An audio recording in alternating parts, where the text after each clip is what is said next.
So now we are going to cover the aspect of nutrition. This is one of the most important things in any fitness journey, but especially if you're in quarantine, if you're staying inside a lot, activity levels are low, it becomes even more important to keep tabs on your nutrition and make sure everything is on point with your healthy eating. So it can be tempting. I know there's a lot of services out there that deliver food right to your door. You have nothing else to do, so what better to sit and watch a Netflix movie and eat a pint of Ben & Jerry's. But try and avoid those temptations as much as possible and keep eating healthy. So in this video, I'm going to give you a breakdown of a very basic, very simple way to calculate your macronutrients. That is how much protein, carbohydrates, and fat you should be eating throughout your day, depending on the baseline of calories that you need to maintain, gain, or lose weight, as well as what I eat through a day and what my daily eating looks like to go with that macronutrient ratio. So I'm going to go over the basic macronutrients in a very simple formula here that you can use to find the caloric intake as well as the macros you can be eating to progress towards your goals. So basically, once you find out how many calories that you are using throughout a day, what your baseline calorie level is, or your basal metabolic rate, basically the baseline calories are how many calories that you're going to eat to maintain the exact body weight you're at. So if you go less than those calories, you lose weight. If you go higher than those calories, you gain weight. So to calculate how many calories you're needing, basically 1 gram of protein has 4 calories. So protein is the macronutrient that builds and repairs muscle tissue.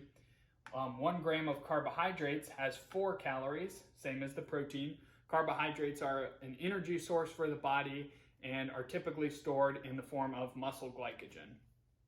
And then 1 gram of fat has 9 calories. So fat is the most dense, calorically dense macronutrient out of the 3. And fat is typically also used as an energy source as well as a very important part in hormone production in the body. So this is just very basic, very simple nutrition information. I suggest that you do research if you want more in depth here.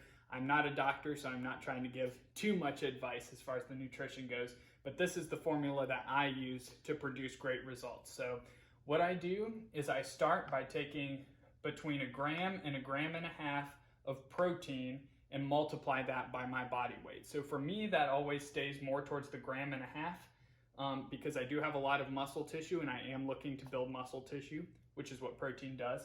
So I do 1.5, multiply that by my body weight, which comes out to about 320 or so grams of protein. So that is my daily intake of protein, is between 300 to 350 grams of protein.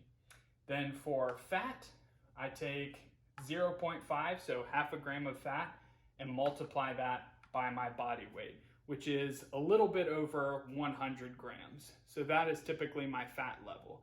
It's important not to go too low with fat because then the hormone production can start to slow down and things can get messed up with there. And then I fill in the rest of my caloric needs with carbohydrates. So let's say, for example, right now I'm eating about 3,500 grams or 3,500 calories in a day. So however much the 300 multiplied by 4, then 100 multiplied by 4, whatever that number is, I will fill in the rest of those calories with carbohydrates. So that's how I find my maintenance calories. From there, if you're trying to burn body fat, you can drop the maintenance calories a little bit lower. If you're trying to build muscle tissue, you can increase them a little bit more. But it's important to try. A little bit of trial and error is usually required to find what works for you in how many macronutrients you want, as well as how many calories that you're eating in a day. So that's a very basic breakdown of that. I'm going to go over the meals that I eat and explain why I do that, so stick around for that. So this is what I eat in a day. Right now my goal is to build a little bit of lean muscle tissue and lose a little bit of body fat, making that transformation there. So we start off with protein shake and a cup of oats with a little bit of raisins in there. That's breakfast. Meal number 2 is our pre-workout meal. We have 7 ounces of chicken, a cup of jasmine rice, and a little bit of coconut oil for the healthy fats and extra energy. I use a little bit of sugar-free barbecue sauce on the chicken. Then the post-workout meal is typically a pancake. Delicious post-workout meal. I've got some strawberries and blueberries in the pancake there, as well as just a little bit of maple syrup. Usually the carbohydrates end up around 80 or so grams in that meal, so definitely the higher carbohydrates to replenish the glycogen. The next meal is 6 eggs, a couple extra egg whites, a quarter cup of nuts, and then a bowl of fruit. Usually it's banana, pineapple, mango, and a little bit of strawberries in there as well. And then we have a lean ground beef meal. We had a little bit of rice with this one because this was a higher carb day. And then we have sweet potato in the form of sweet potato fries in the air.